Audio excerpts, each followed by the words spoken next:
Well, hello gardeners. Welcome back to today's video. Today we are on Palm City, Florida, and we are going to do a garden tour for you. This project we finished a couple weeks ago. I think it turned out so lovely and it had some unique interests. So I thought, gosh, this might be a video for you guys who have had maybe just moved into a home and you have a similar situation as my clients did here, where you have new construction, which came with a typical builder's package. Now, this builder's package had a lot of plants. It was not terrible. I'll get Bryce to kind of pop in an image of what it looked like and kind of what we were dealing with. They actually had a good amount of plant material in their front yard. So we were able to use 80% of what they had from the builder's package, kind of reworked it, and then reincorporated it into a new design. Of course, I added special touches that are, my style and the client's style, and ways to jazz it up and make it a really, really interesting front yard feel. But for the most part, we kind of took a lot of their material and just gave it more interest. So if you're thinking about doing that for your space, say you have an existing landscape and you like this, not so much this, and you're wanting to rework it and have some ideas on maybe how to do that, then stick around, because this video is going to give you some design suggestions, as well as what I normally do, talk about the plants, the trees that we chose for the area, kind of what they like, kind of how they're going to grow into the space and how they're going to layer in, just to kind of give you some insights on and maybe how to replicate this for yourself. For those of you guys who don't know me, my name is Jennifer Bevins. I'm a landscape designer in Vero Beach, Florida, and we do this every single day. We do landscape design, we do landscape consultations, we do landscape design and installation. So if you're looking to have a little bit more than what you're seeing in the videos and you kind of like this style, like this look, give us a call. I'll put all of our contact information down below and just see if we're a good fit for what you're looking for. But for now, I'm going to jump right into the video. But first, let me remind you to subscribe, like, and hit that notification bell for our videos. We post every single weekend. So I'm going to start in the front yard area. As you guys can see, I love to start with my anchors. So with this front yard section, I definitely wanted to incorporate, as you guys know it, one of my favorite palm trees ever. It is the foxtail palm. And what's better than one foxtail palm but a triple foxtail palm? And I just think that it does a nice job of really giving this big driveway a nice anchoring point. And Bryce, if you don't mind panning to the opposite side of the driveway, you guys will see that we have another one flanking that side. So I wanted it to feel like a pretty nice grand entrance in this space. I'll get Bryce to pop in the before pictures so you guys can really get a good reference of the way it was looking at the initial landscaping. And like I said before, it was not terrible. It was just a lot of plant material all laid out with just thick rows of plantings, and it was just a little bit too heavy on one particular species or one particular size and layer. And I'll kind of explain that as we get into the landscaping. So in this grouping here, the palm tree, of course, was new, as well as the sloppy painters and the background. I love these plants. I am a Croton fan. I know people love them, hate them. It's kind of one of those things. What I do love the most about the sloppy painter is its ability to thrive in so many different locations. So this plant itself just has a splash of yellow through this pretty awesome green leaf, and it has kind of like this hairy carry kind of look. But overall, it is a very conformed plant, more compact. So this guy in time will grow to about 4 foot tall by about 3 foot wide and just become a nice kind of chunky cluster. Now you can let these guys grow. If you don't ever trim them, they will continue to do what Florida plants do and just grow. But what they do is they grow so slowly. So on average, Florida plants are trimmed, I would say 4 times a year. So that's March, June, September, and December. But with these guys, because they only need like a selective cut, I trim these guys maybe twice a year because they grow so darn slow. So if you're looking for a very low maintenance plant with a lot of pop, a lot of interest, and kind of a good texture in the garden, this is your gal. So they're going to become a great backdrop, as you can see here. They're going to be almost like in this range here with a thick, dense kind of wild clustering. But again, they're chunky and compact, so I'm not worried about them getting over into the walkway space. They're just going to kind of give us that height that we need. And then we used the junipers that the client had. So these are part of the original landscape, and we had like 100 of them to use. So I kind of popped them into certain areas of the garden. We've got a little cluster of 3 because we have some height here with the sloppy painters. I needed something to drop down to kind of camouflage the base of the crotons, but kind of not really compete with them in any kind of way. So you can see the height is going to be here. These are going to stay around that 2-foot range, and then we go to brightening them back up by using these golden dews. And we rarely get to see these in bloom, you guys, but take a look at this gorgeous, gorgeous, just petite little flower. Their real beauty is in the leaf and the structure and the way they stay, but once in a while they'll surprise us with just a nice little blooming group of flowers. I just think they're gorgeous.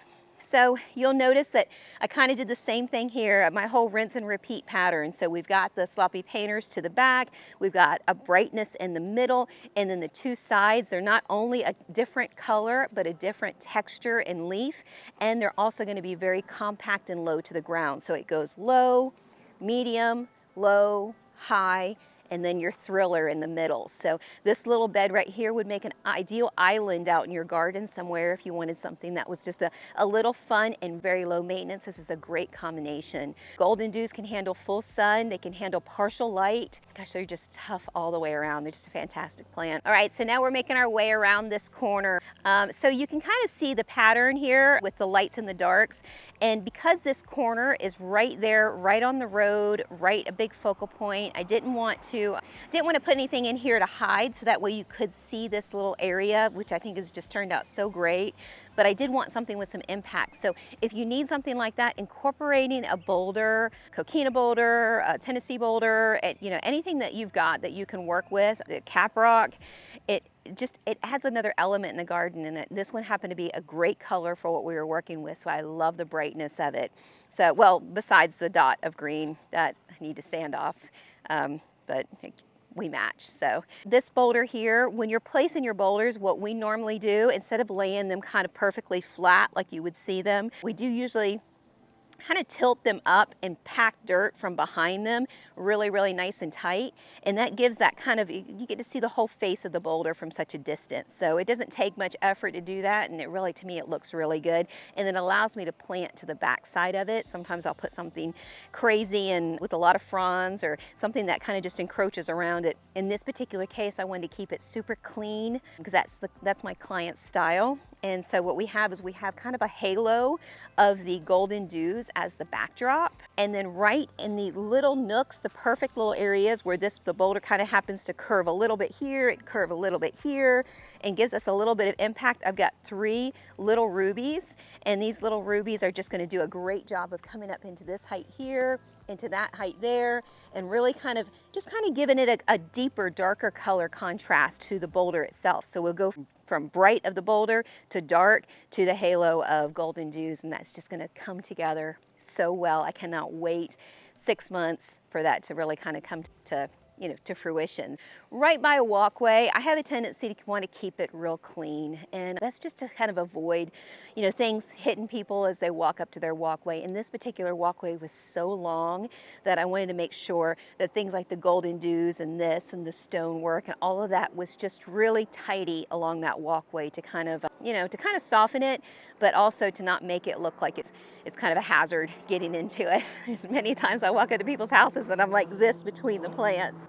So I try to avoid that when I'm creating a garden. So what we have here is the Taiwanese Ixoras. They're fantastic. I work with them all the time. They bloom 10 months of the year. They can handle full sun, they can handle partial sun. They can, they can pretty much just take it all. They can handle salt. They can handle a little bit moist conditions. They're not heavy feeders, and they give you a lot of bloom coverage. Now, I'm not a biggest fan of the larger variety of the Ixoras because they have a tendency to get diseased really easy. So I tend to use these mainly. However, I will get into the ones that are behind me that came with the home. So we did utilize a few of those.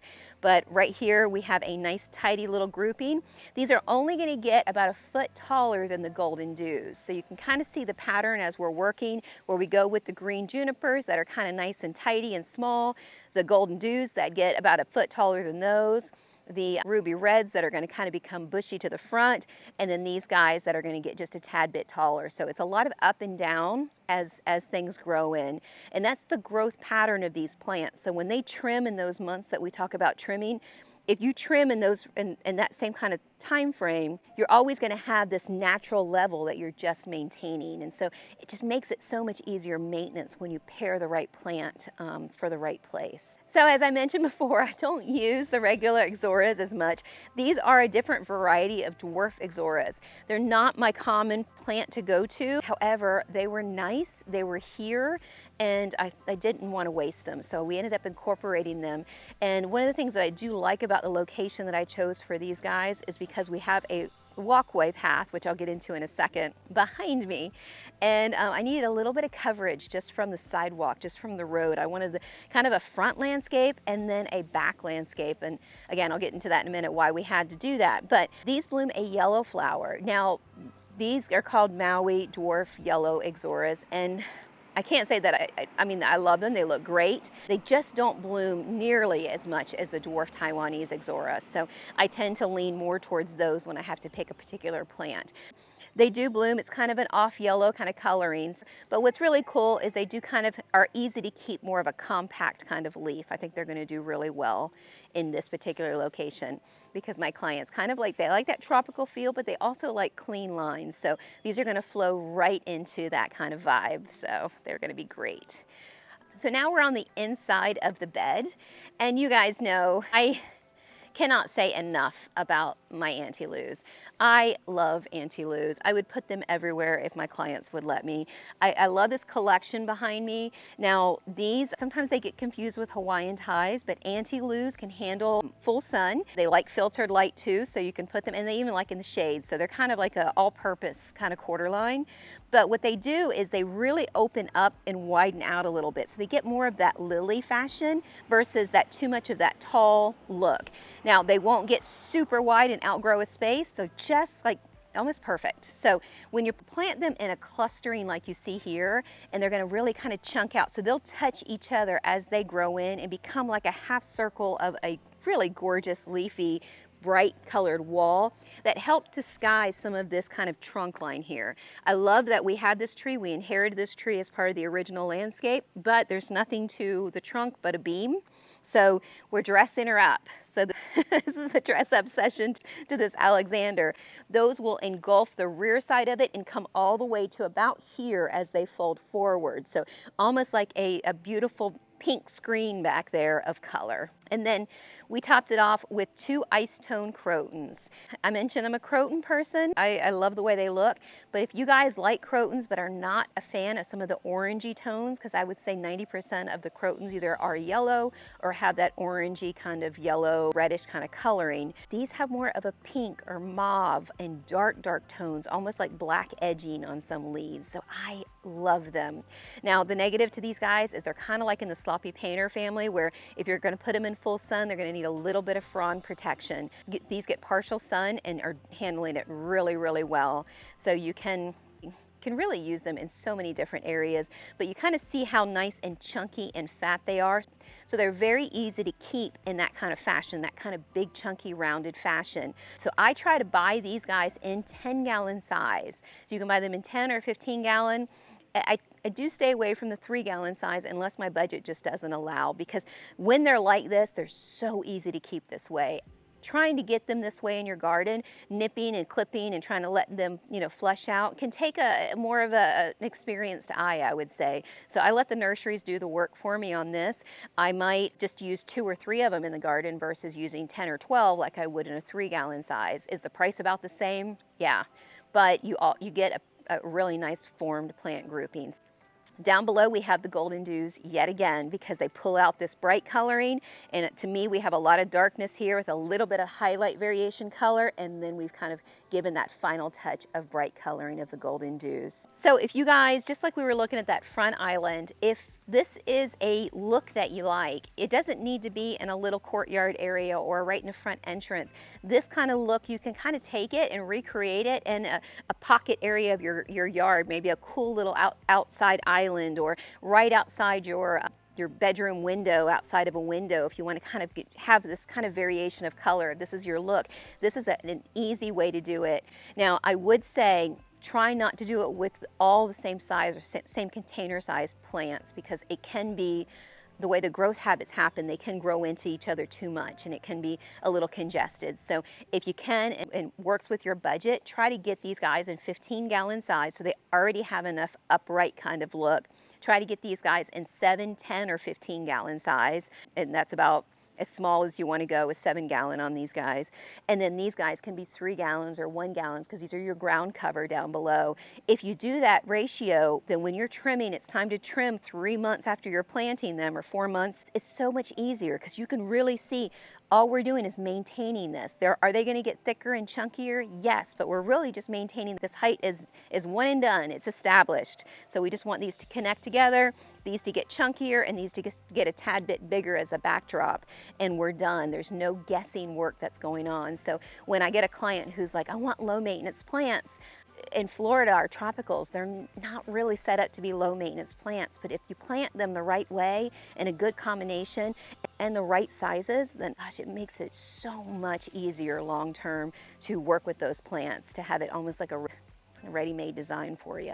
All right, so we're going to continue on with this bed. Now this tree right here, this was one that we inherited. It was over on the corner. It was struggling a bit, but if you guys know anything about ligustrums, you know that they're pricey little guys. So I didn't want to toss him. I was hoping to reuse him. I think he's going to bounce back because my gardeners, my clients here are true gardeners. I mean, they get out in their yard and they work. So I know that they're going to get this back to the look that we're hoping for. Now, with this kind of plant, for those of you guys who don't know what ligustrums do, they have a beautiful shiny green leaf. They mound out. You can keep them kind of mushroom top-like, where the bottom is a little flat and the top is kind of rounded, and then more clean trunk where you can see these trunks, kind of these cool grapevine-y kind of trunks, more exposed. When it gets a little bit bigger, you can really, really kind of see that start to happen. And I tell my clients all the time on these guys, because they get so broad and dense on the outside, it offers a pocket of shade underneath that tree, and you get to see those cool trunks kind of do their thing. Such a great place to put orchids or bromeliads. I mean, you can attach those orchids and then let the blooms kind of hang over top of those trunks, and it's such a focal point. So this area right here, right by the front door, right along the walkway, becomes a canvas for just whatever you want to put on it, whatever epiphyte you want to put on it, because the tree itself is going to protect it from the harmful rays, and then you get some beautiful blooms at the bottom. So I think that's going to be stunning. I cannot wait to see that happen. Songs of India kind of wrapping around the rear sides of these guys, because again, we've got a dark species here and I wanted something kind of bright underneath of them. Now, a lot of people have a trouble with how to trim these guys, so I'll just kind of mention it quickly. They throw out 3 or 4 little shoots individually, kind of like, I don't know, octopus arms. Really cool, but what they're doing is they're looking to lean and connect with a neighboring plant. That's why I always almost plant them like in a triangle formation, so they grip together really quick. When they do that, they still have this really cool kind of look to the stems, but they become denser and fuller. And when you see a full collection of those, it's just like, wow, what is that plant? It takes on a whole nother look. So I encourage people, you can almost use these like little tropical hedges. I love clustering them together because they never get too controlled, but if done properly, they're really easy to keep, kind of like a tropical cluster of a bright spot in a garden. So don't sleep on the Song of India if you like the look of this leaf. I just think it's so tropical. So, but what a great little Dracaena. To the front, I just did a little pop out along this area, along this wall. If you guys can tell, this is a very long wall with a very long walkway, and this area has enough interest to jazz it up, but when you have this long expanse, this long space, it's kind of hard to figure out how not to make that look boring. Now, initially what was here was rows and rows of hedges that were straight, so to me it just kind of exaggerated the length of this. So what I wanted to do was break it up into actually 3 different kind of beds. I wanted this as like a little cute island with some impact, this as its own little grouping here, taking the stone just to tie it in with the pathway that we have across from it, and then this as a separate section right by the front entrance. It's really coming together. You'll notice that this little grouping with the ice tone crotons and the antilus on the corners ties in with what on the front corner of this very long walkway, because I like the way that kind of you know, it's the rhythm of the planting. Whatever cluster you put there, you want to make sure to try to incorporate, if not the same plant grouping, the same color, and it just comes together so nice. So we'll have a touch of those same kind of reds over on that corner, and then right in the front left corner we have the ruby reds with the gold mound, which give us that same kind of touch of that burgundy and reddish color. And then before you know it, it all kind of like, it's like a theme. It all makes sense. So try to incorporate that throughout the garden. To me, that's what makes a garden feel like it's very cohesive. It has a good rhythm to it. So, all right. So what we have here is 2 antilus right in this open gap. We're going to let them get a couple foot taller and let them be the focal point. They're going to do really well there. They get filtered light, protected pretty much from the eave of the house. And then they're just going to kind of accentuate these columns on either side, give us a little bit of intermediate height, and then a little chunky version of those same ice tone crotons. And I love that they're just going to get chunkier and a tad bit taller, and that's exactly what we wanted right here. Soften it with the foxtail ferns that are here. And then right in these little areas, our invisible blew my minds, here, here, and here, because the bunnies like them as much as we do apparently. So we have been treating them with pellet, and they're coming back. I see little sprigs everywhere, but as you can tell, you know, they're not quite there yet. I was hoping they would be back, but they're going to take a couple weeks to flush back out.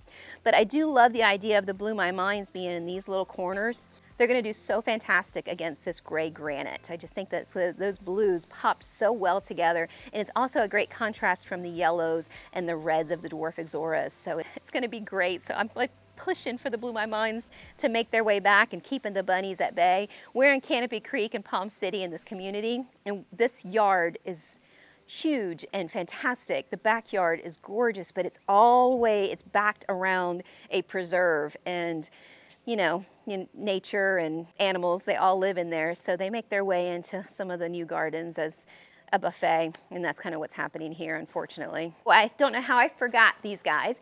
These are Italian cypress. So my client loved the idea of having the Italians. I should always loved Italian cypress. So I found 2 beautiful girls, and I think they do a great job of emphasizing the height and the structure of this house. Now, if you have a smaller home, a smaller brow on the top of the roof line, it's more flat, then you want to stay away from too much of that vertical aspect. You want to kind of create that in different ways, maybe more on the corners and more, you know, forward planting versus right along the house. But because of the way this house is structured, having these vertical palm trees and Italian cypress kind of really break up the house line and the roof lines. I think it just turned out so lovely. You guys will have to let me know what you think, but I love them, and I don't get to work with them very often, so I was super excited to incorporate them.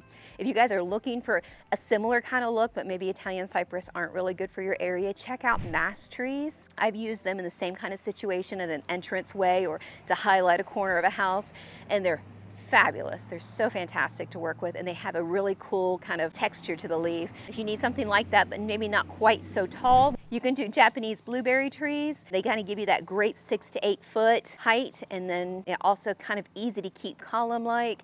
And then of course, depending on how further north you guys are, I know you have spruces and whatnot that can also, you know, create that type of look for you. But I think these are a go-to for this particular area. Now for the elephant in the rock. So we have a walkway here. I'm gonna show you guys how cool I think this walkway is, and I might start incorporating walkways in front yards all the time now because I think it turned out so great. The reason why this walkway is here is because this house is of course brand new. However, the house next to it was not. It was a model home, and this was the parking lot for the model home. So this parking lot went all the way to this front section here and went straight across to the neighboring house and took out a good portion of that lot.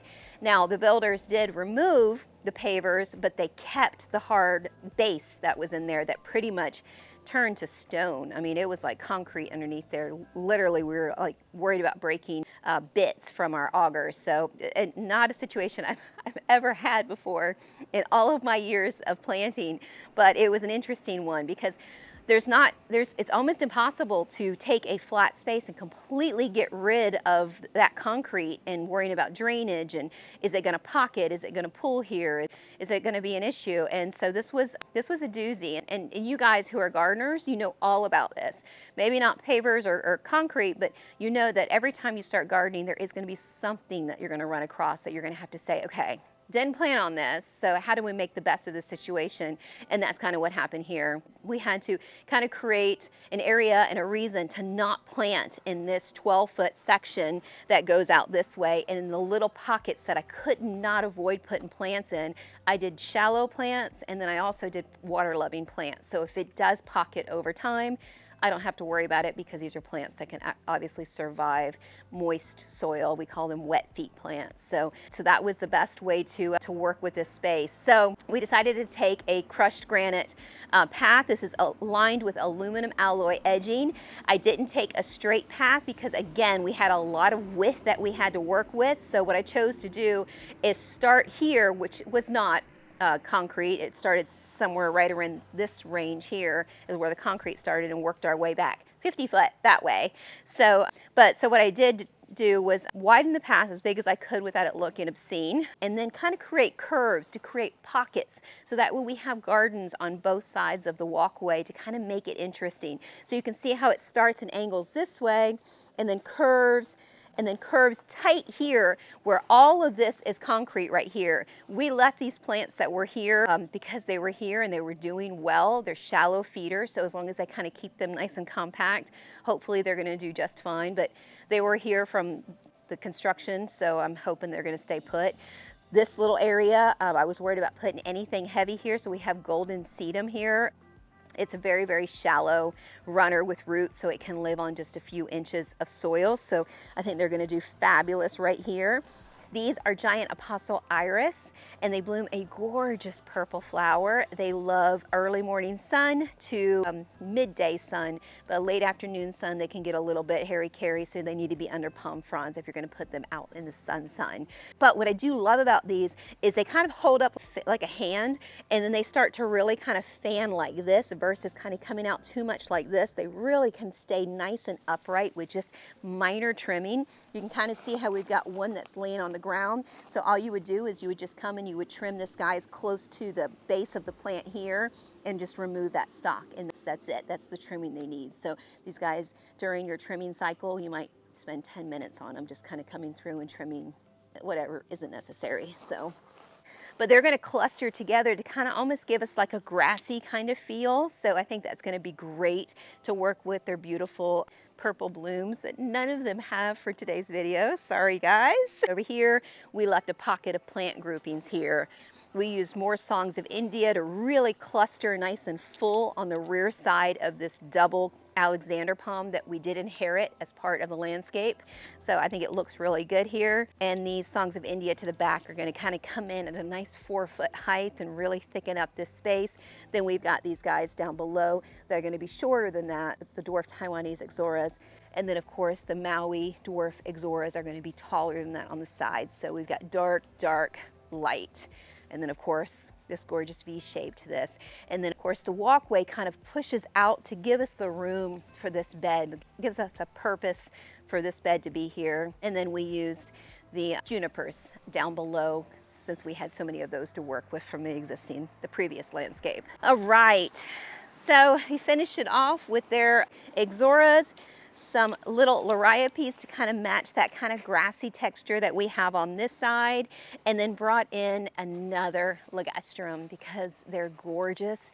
I love the way they look. Of course, you can tell this one's in much better shape. I have good hopes that the other one will get there for the clients, but this is the one that we brought in, and you can kind of see what I mean about the trunk on this guy. Now he's going to expand out on both sides and really kind of give us that big ball-like shape. They can flatten this bottom if they want. They can keep it more ball-like. It's really your preference on the look that you like, but it's a very nice, clean look.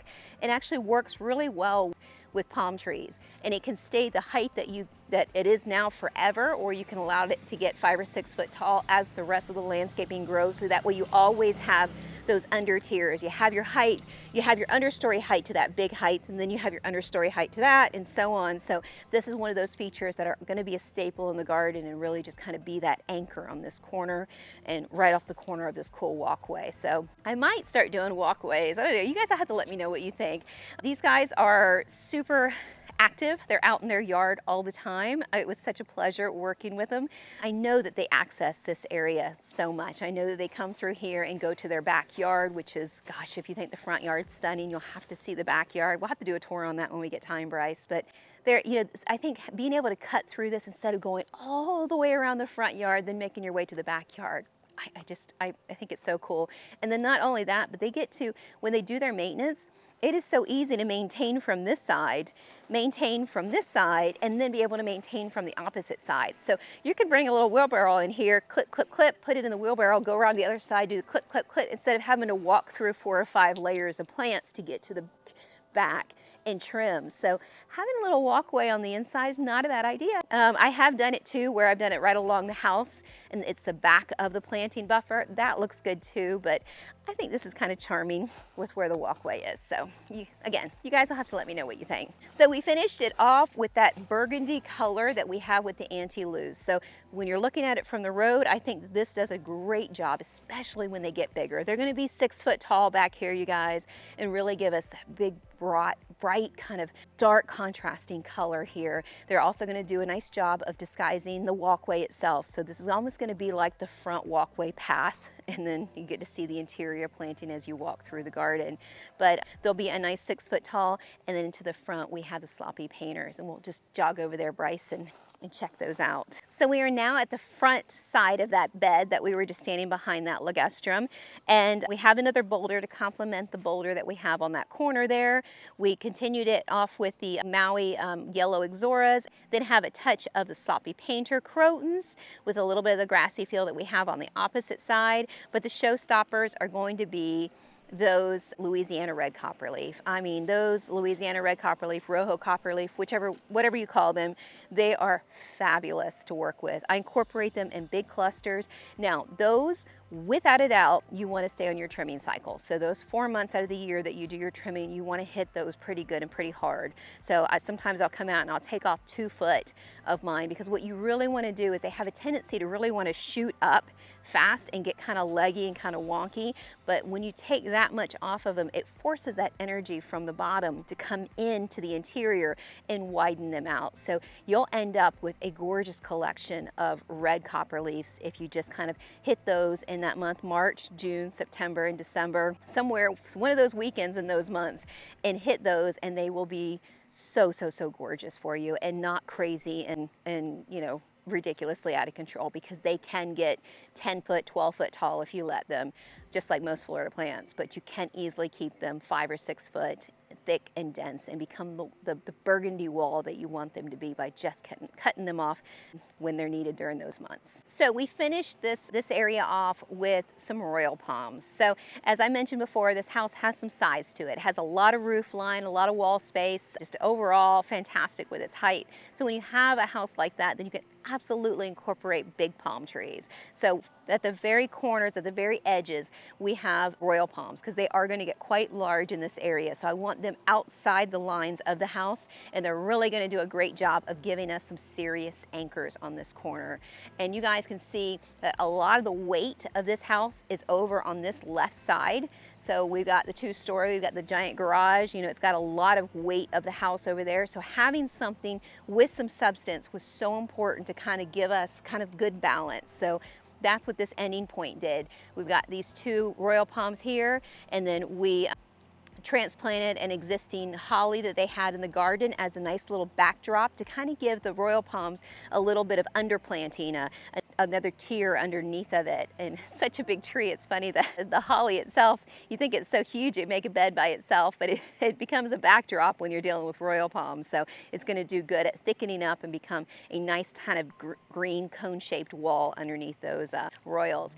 And then because the yard extends out so far, we ended up doing another island over on this corner. My clients really wanted it to feel like they got to see the whole yard. The whole yard was their property, and having a trio of royal palms there with a very similar color palette as we have through the rest of the garden kind of lent to the feeling of more of an estate planting where, you know, you've got an island as far out to the property line as possible that matches kind of your landscaping within your house lines. It just ties it all together. So you guys who you have a bigger, deeper front yard, you know, it doesn't mean that you have to have a giant big bed along the house. Maybe simplify that bed along the house and add some impact over, you know, at the corner of the property line and kind of maybe branch the colorings together, but kind of make that your fun, elaborate focal point if you don't want big trees near the house. It's just, there's just so many different ways to play with it. It doesn't have to be a connected path. It can totally be hot spots. So, you know, take a look at your house, take a picture of your house and kind of see where your empty or bare spots are and say, I kind of see where we could, you know, place this or place that and create some island pockets to make it all come together really well and use your whole yard. We pay tax on it. I say use it, make it a garden. All right, you guys, so that about does it for today. I hope I gave you a good list of plants and trees that, you know, that you like, that you might work with in your own garden. If you run across any questions, then please definitely leave in the comments down below. Bryce and I work full-time jobs, so sometimes it takes us a little bit of time to get back to your questions, but we do try because we know how important it is. Those of you guys who take the time to answer the questions that come up on the feed, you guys who are gardeners, you guys who've been doing this, you guys who have been making these mistakes in the past and want to save others from doing it, and you take that time and you write back to them before we get a chance to. It is so very helpful. Thank you so much. I just love that about this community, that you guys look out for one another, because we know gardening in Florida, it has its challenges. It's tough. So, you know, if you come across anything kind of like what we did here, where we had to overcome a parking lot in their front yard, if you had something like that where you had to overcome this or overcome that and you have a good solution for it, please pop it in the comments down below. It could help someone so much who is just at their wit's end of gardening. And as we all know, gardening, it's expensive. It's work. You know, it's a beautiful, beautiful thing, but it's also, it takes a lot of good energy and a lot of work. And I guess that's what makes us so proud to walk through it and see it when we pull into our driveways, you know, because we know what it took to make this space our own. All right, you guys, so if you enjoyed today's video and this is your thing, this is what you like to see, then please subscribe, hit that notification bell. We post every single weekend and we try to, you know, do tips and tricks in gardening. We talk about gardening projects that we've done. We talk about problems that we've overcame. We try to do everything gardening in hopes that it is something that you guys enjoy watching, you can learn from, and it helps build this beautiful community that we have here. So take care. I will see you in the very next garden tour. Check out our most recent garden tour. We will have one linked somewhere over here, and I will see you guys next week. Take care.